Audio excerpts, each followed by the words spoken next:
Welcome to Listen. Teacher Chatter. This is Robin. And Jill. And here we are. Just the two of us. Just the two of us. We can make it if we try. Just the two of us. You and I. No, Man. This is not the teacher playlist episode. They were getting excited. I know. You thought you were going to hear us sing more, but you know what? Beyond that. So, we're going to jump into Let's jump into the highs and lows, and then we're going to talk about what we're going to do. But let's just start with our highs and lows. Okay. Let me do a quick reminder. Yes. We've got Instagram, Facebook, TikTok. You can see our faces on YouTube, which we were talking about our hair before. It is rainy. It's really rainy all day. So Robin still looks wonderful with her curls, and mine's a little other. Check the other box. But check us out on there, also on TikTok, and make sure when you see those different videos that you are commenting and liking and all the things. All those wonderful things. All the wonderful things. And reviews. Send a lovely review. We need a good, lovely review. I would like a lovely review. Yes. Yeah. You know what? Do it this weekend. Enjoy it. That's your challenge. Say nice things about us. Forget building other people up. Say some nice things about us on the reviews. Spend some time on us. Maybe we should do that as a challenge every week. This week, make 4 reviews on our podcast. Make 4 reviews on our TikTok. Oh my gosh. Okay, so good. Yes. Now get to those highs and lows. Yeah, let's get to those highs and lows. Let's get to those highs and lows. I will start. I would love it. Okay, so my high this week, we are doing some propaganda. Ooh. Looking at stuff from the past, like World War I, II, and some of those things, and just talking to the kids about really what propaganda is. And it's been funny because my 5th graders, we've talked about how it's completely biased and they're trying to convince you of this idea. And we talk about it, how it's in social media now. And a lot of them are shocked by that idea. But I tell them how they need to be careful. But they are creating their own propaganda and over things like if they want to get rid of plastic water bottles and stuff like that. And oh my goodness, they have done such a good job. Man, that's awesome. It's been so fun seeing them, and I can't wait for them to go up and get in the post them up in our pods and stuff, just because it's been so much fun and they've worked so hard on it. But my favorite is that they're also reading their persuasive pieces that they wrote about this. Oh. So, for instance, like a kid might want to get rid of plastic water bottles, so they've already written their essay about this. So then they just kind of do a voiceover with it. Well, I'm picking some kids to do we're doing a listening activity and actually using student work that the kids are going to listen to.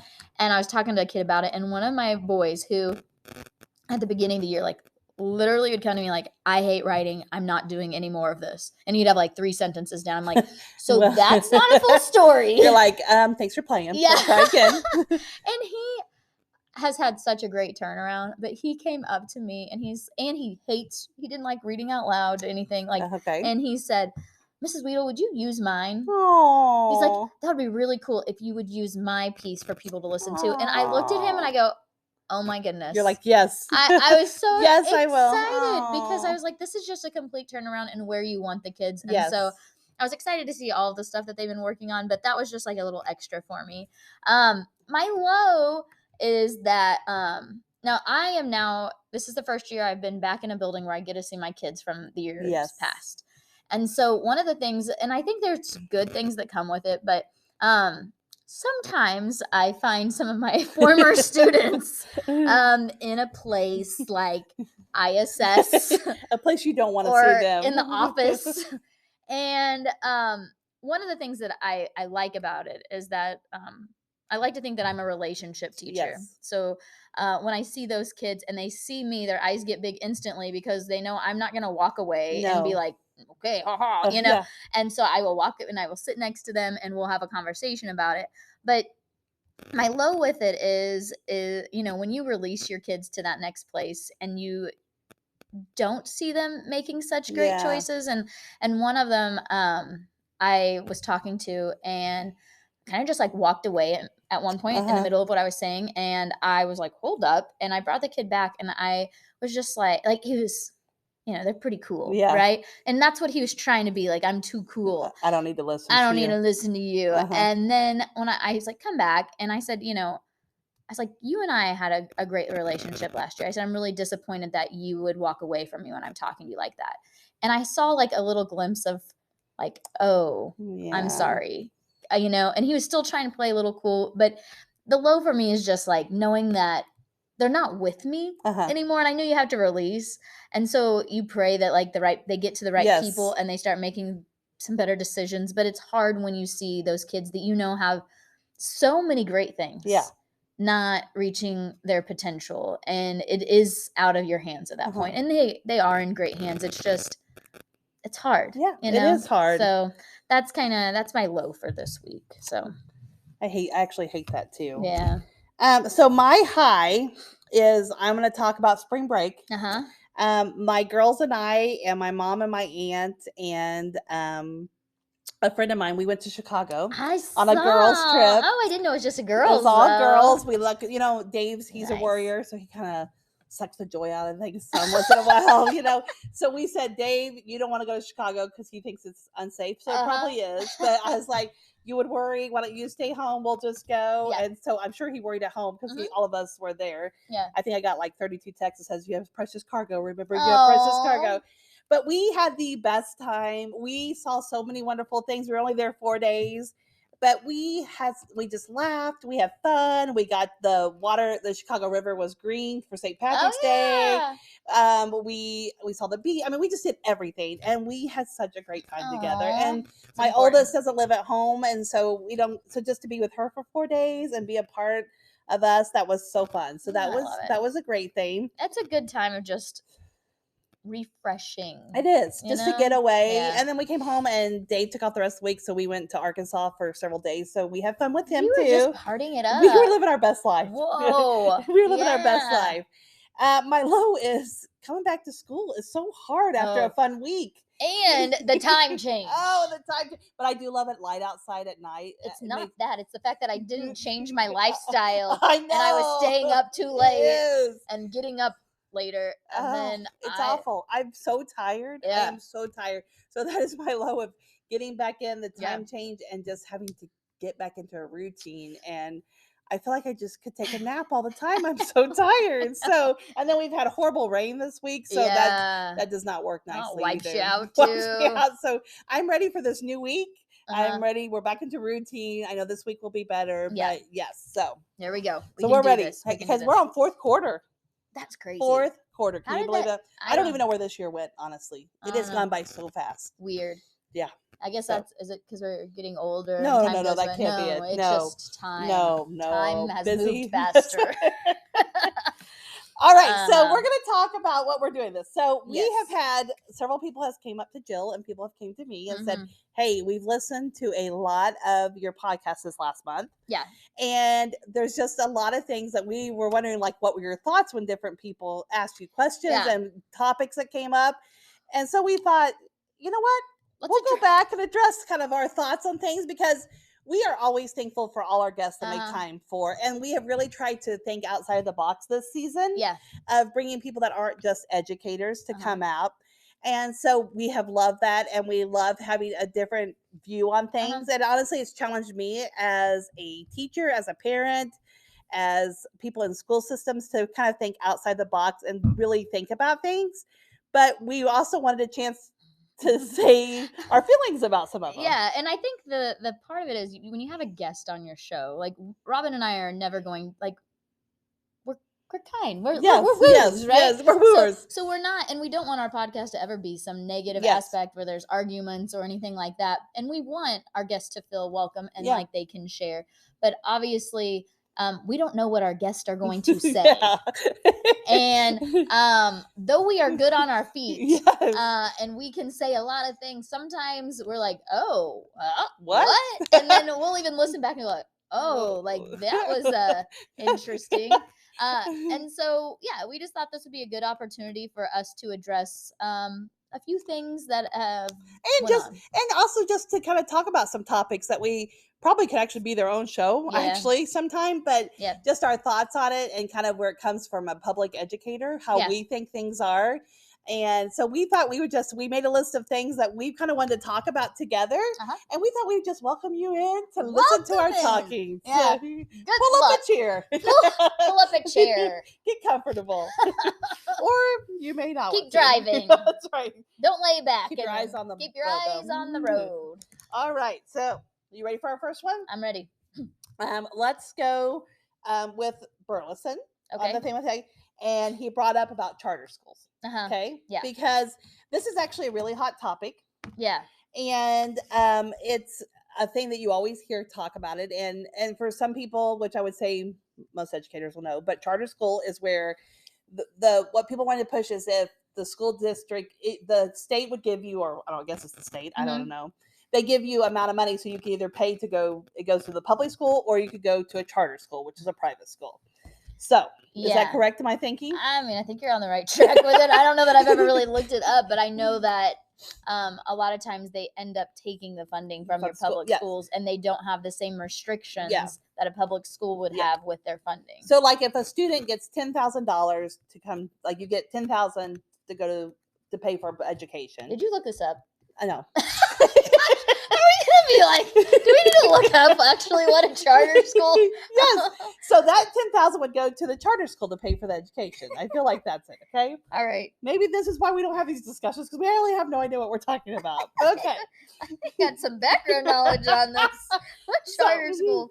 I do know they would be taking up some of our funding with it, and they just don't have some of the same restrictions. And I know that sometimes there's a setup for a while that they get, and they get this like leniency on how long it takes them to set up, where they're not having to meet requirements, but then they're still getting the money. Yes. So like public schools already have all of that set up, and if you're failing, and there's already things in place for that, but I don't know that charter schools have all of that stuff set up for maybe even a given amount of time. And another thing is how I feel about that too is public education is an education for everyone. Yeah. So charter schools only have to take who they want to take. Yeah. They don't, if they don't want to take someone that is a struggler, they don't have to. If they don't want someone with behavior, they can say, hey, you're not coming to school. Special needs. They have all those things. And so we are not, well, I'm speaking for we. Yeah. Maybe you are. No. But I am not a charter school fan. I think that you have the right to send your child to a private school, to pay for a private school 100%. I think that's great. You know, my brother, he went to a private school for a couple years, and it was a great situation for him. So I think there's wonderful things about private schools. So I want that to be known. I'm not saying, but I just don't think that money should be taken away from public schools to send people to charter schools. So I think that's my thing. Like, people make the decision where their kid needs to go. Absolutely. I mean, but I think that when you start talking about taking funding away from public education, we are a place that accepts everybody. Yes. And I think if you start taking that away, then that just opens up a whole lot of things that are not going to end up being good, because here's the other thing you think about. We provide transportation. Yeah. That's not the case of those other institutions. Yeah. And who can provide transportation for those kids? Yeah. The families that can do those things, right? And so our other kids won't be able to do it, and then they don't have the funding that's coming to them. And so it's even kind of like the open enrollment that they're talking about. Yeah, that's where if a kid wants to come to Ozark, but they live in Springfield, then Ozark gets that money and they come over. Well, it sounds all nice, but who are the kids that are going to be able to do that? The ones that parents that can afford it. Yeah. And so then you're just it's really putting a hurt on your lower income and parents that wouldn't be able to provide that transportation, really. Well, and you know what? Let's keep talking about that, what you just brought up too. Another thing about that reason you don't want open enrollment is because one thing I love about Ozark, and I think when we're going to talk about board members in a little bit, but one of the board members said that schools is the heart of a town or a community. And when you start allowing open enrollment and anybody can come, people are not invested that do not live here in Ozark. Yeah. And they don't care and want the very best all the time. And I'm not saying not everyone, but that's when you have to be really careful, because when you just let anyone go from school to school, there's not that pride in your town, of the school, of what you do. And I think you start muddying the waters kind of, because you're not having the community base that's supporting your community and your school and that. So I think that's another tricky one. No, I totally agree with that as well. So, I mean, I'm not fans of either of those things. No. So you want more information on our thoughts, you can ask. And you know what? Here's the most important thing, which obviously we should have done too. But educate yourself, okay? Because I think that's something, sometimes we jump on bandwagons because we're like, oh, open enrollment, that sounds like a good idea, or charter schools, that, because you know what? So my husband and I have had this discussion because they put it in a light, though, that is most fitting for, it's that propaganda. Like, I'm going to be completely biased, but only give you the great things about this thing and not hitting the actual pieces. And what my thing is for any of this stuff, go talk to the people that are actually in it. So when I say go talk to educators. Like, in this situation, if they're making laws that go along with it, and I think Chuck actually addressed this on some, I don't know if it was on the air or if it was after, but going to the lawmakers, and some of the lawmakers knew that their superintendents and the school districts did not agree with some of these topics, but they were still voting yes for it. Yeah. Because they were siding with their party lines or anything else. And I'm like, go talk to the people that it actually impacts. I mean, I'm not going to go and make a diagnosis from a doctor just because I looked up WebMD. I mean, I actually do that all the time. I mean, but I'm not, I mean, how accurate am I? I'm not going to be like, give me this medicine, you know? And you can't. You can think a lot of things, but I'm never going to think that I know more than the doctor. Yeah. 100%. So, I mean, I think that's the other part. I'm not going to act like I know everything about law. I knew you liked this one. It got brought up talking about teachers being paid differently due to the need. So if there was a need for a math teacher, and there was very few numbers for math teachers at the high school, you should up the pay. Yeah, for that I was hot for that one. For that, you were hot on that. I was pretty hot on that one, actually, because I honestly feel like you get great educators because they feel a calling, or they're passionate about what they teach, what they're teaching. Yeah. I think when you start doing this, first of all, it puts teacher against teacher. Yeah. Because it's saying, hey, you being a 5th grade teacher is more important than me as a behavior interventionist. You know what? Or the other way. Right? Yeah. Yes. But, and then also it makes it saying, so in a part of a school system, I feel like I'm equal with other teachers. Yeah. And if we're saying, hey, you're making 90,000 and I'm making 30,000, that is a horrible idea, first of all. And second of all, you're also going to get people that just go into as a science teacher or whatever, because it makes more money and they may not even care about it. Yeah. And so I just think you start being very careful. And I know that's how the real world is sometimes, but here's my thing about any time they start talking about school being a business. Yes, because it's not. It's if that's what world I wanted to go into, I would have went into the business world. Yes. I mean, I'm serious on that. Yeah. And one of the big reasons, yes, education's a calling, but it's also a family. Yeah, 100%. Like, and it's that community part that you were just talking about. So when people start talking to me as not being Jill, like the teacher, but Jill like the employee, there's difference. Yes. And I think it also, again, what Chuck brought up, like the idea of like you going $1 million just because you know you're appreciated. Yeah. I think you've got to be very careful with how you word things and some of those pieces, because that's it.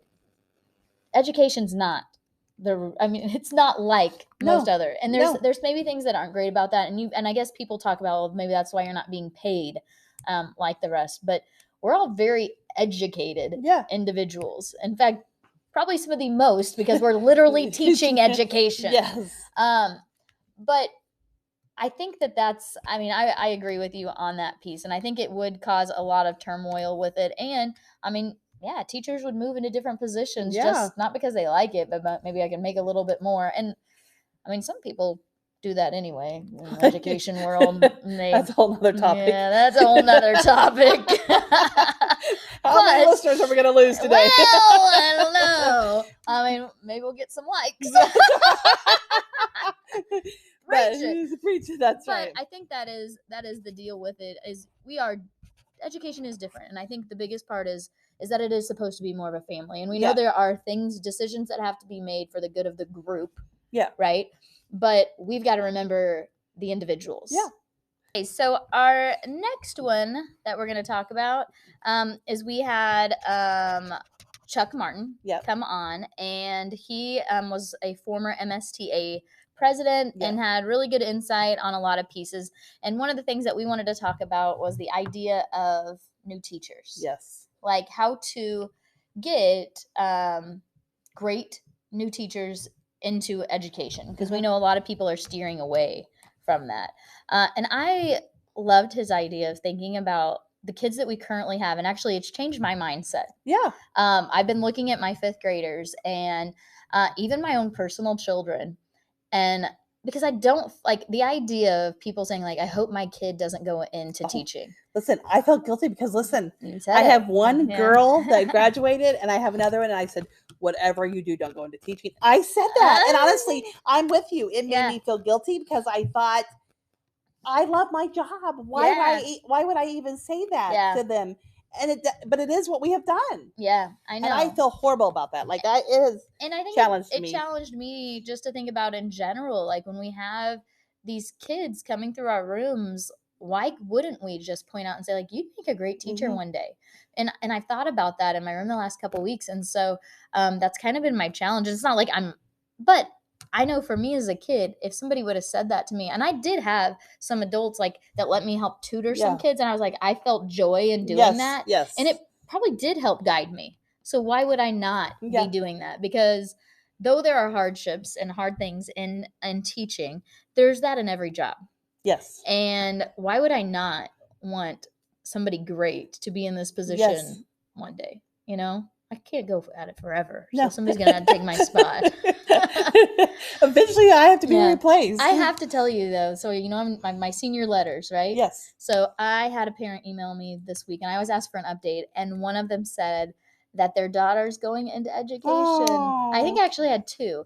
And she has, like, written a children's book. Wow. And did really well on, like, all of these different pieces. And I just thought, I remember that kid, and I thought, she is going to be a great teacher. And she's working at maybe like Tiger Paw and stuff. And so I just thought, I'm like, yes, this is what we need too. This is what we need. And she also had people along the way that cheered her on for doing that. And it's like, how awesome is that? So, right. So, so you know what? The next thing that we had lots of people. We recorded for locally. We have a big school board election coming up. Yep. We have 3 people going off the board, which is a lot. So 3 open positions. 3 open positions. So we interviewed the 6 people that were running for board.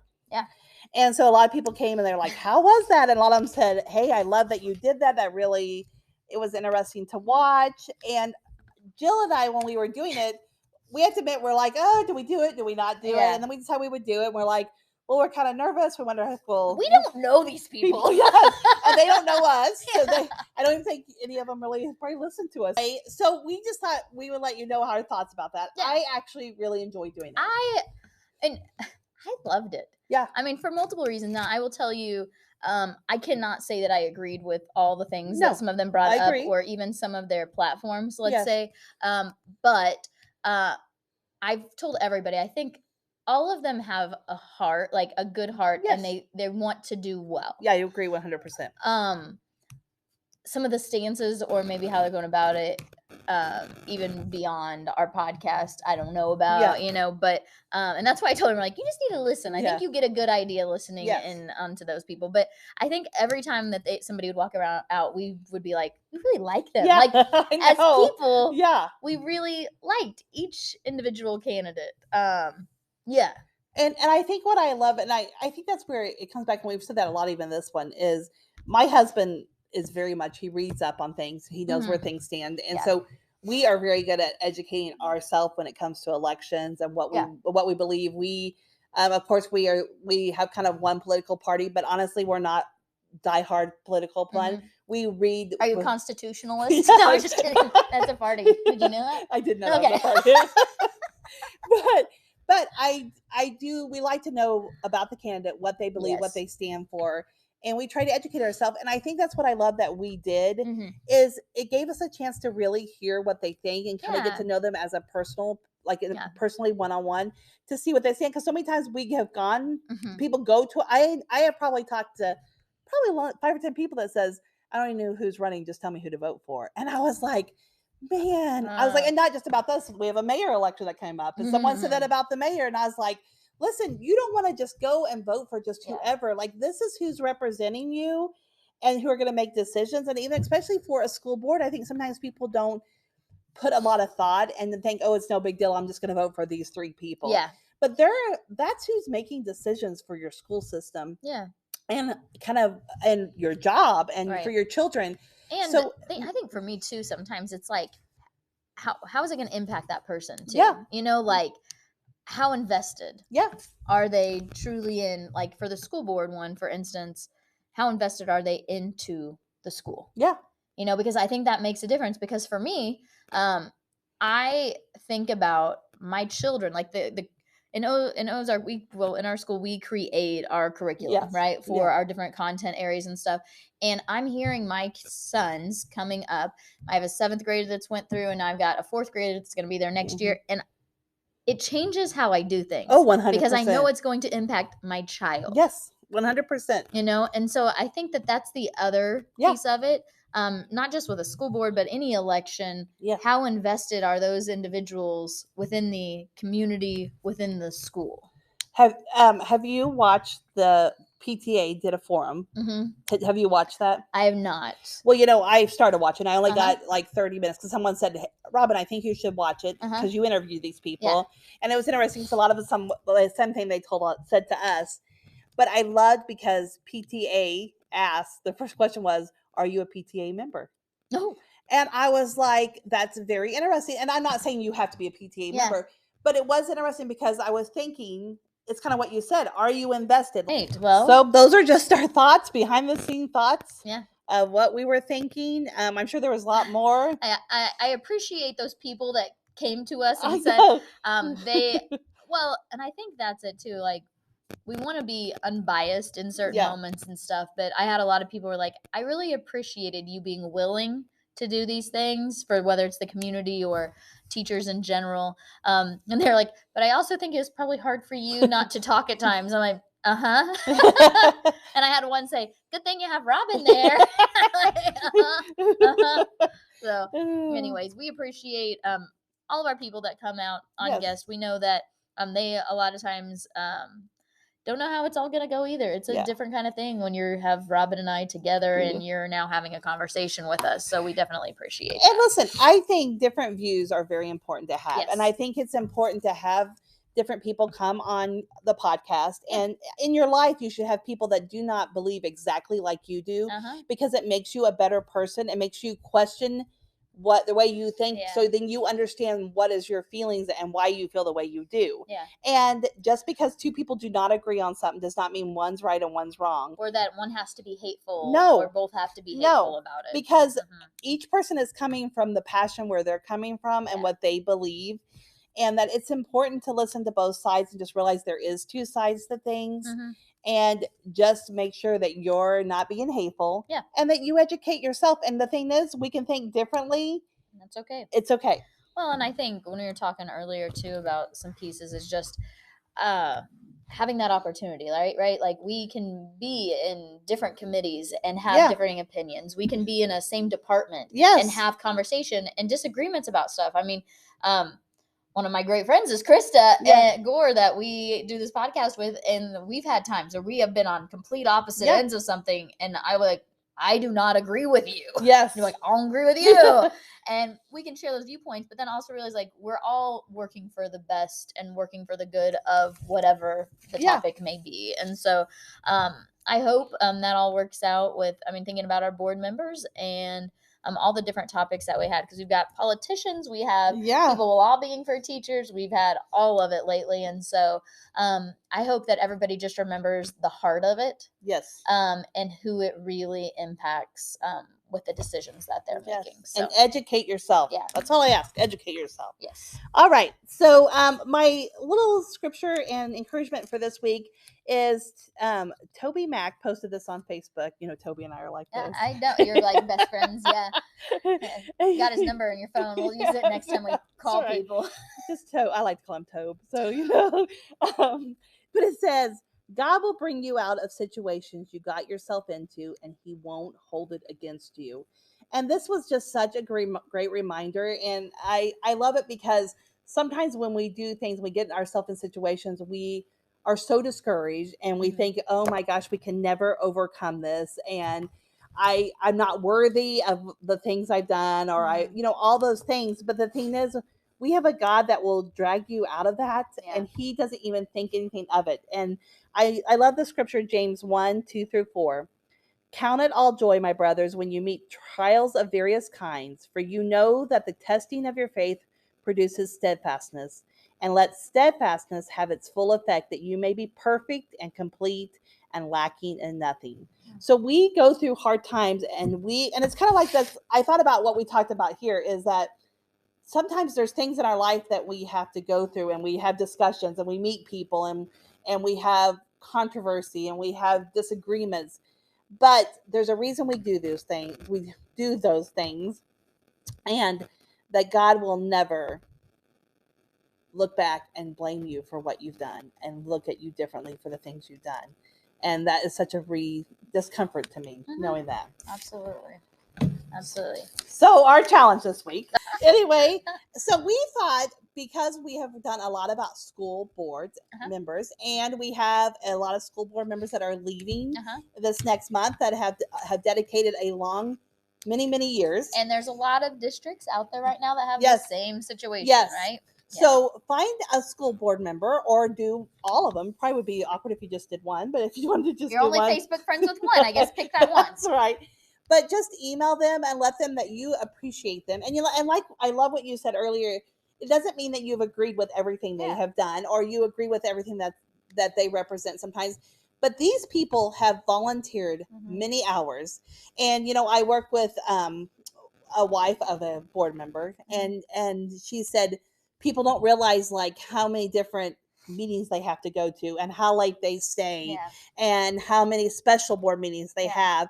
And they're not paid for this. They're doing this because they care about your school, and they want to make this school the best they can. So take a minute, email those board members, let them know you appreciate them, their time, their effort, and for having the passion for your school. So or even just do like a Facebook post. Oh yeah, that's a great idea. Because if you don't have we won't have the emails of all those. I think that's an easy way to do that, and that's a they'll great be able idea, to see it. Maybe tag the schools or something like that. But I think that's important, because what I was telling Robin earlier was like, it's kind of like the president, right? Like, and they get paid and they've got lots of power, but in the same sense, like, they are sacrificing a lot during those years that they're on there. And I know, like, my dad was on the school board for many years, and he would have people that were super hateful at him at times. And I'm like, that's like my dad, like, I love, right?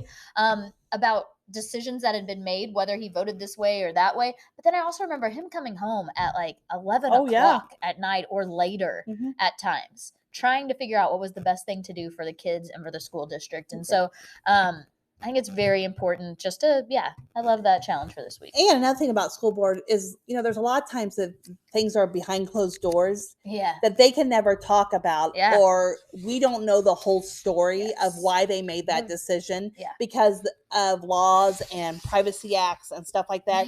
So they carry a lot of things that they can't go around. Like something might happen in our day and we'll be like, Jill, can you believe this happened? And we can talk about it. Well, they can't. And so they carry a heavy burden that but they still are criticized. They're talked bad about, all these things when... That's great. Be on the school board, though. Super excited. Super excited. We're really encouraging today. So anyway, just go say it. We are. We're saying we appreciate it. We do appreciate it. We know that there are challenging things like it. It's like our jobs, right? Super challenging things about it, but you know that you're in it for the kids and for because it's the what community. you're meant to do. So. Absolutely. Right. Well, you know what? This is Listen. Teacher Chatter. This is Robin. And Jill. Having a great week.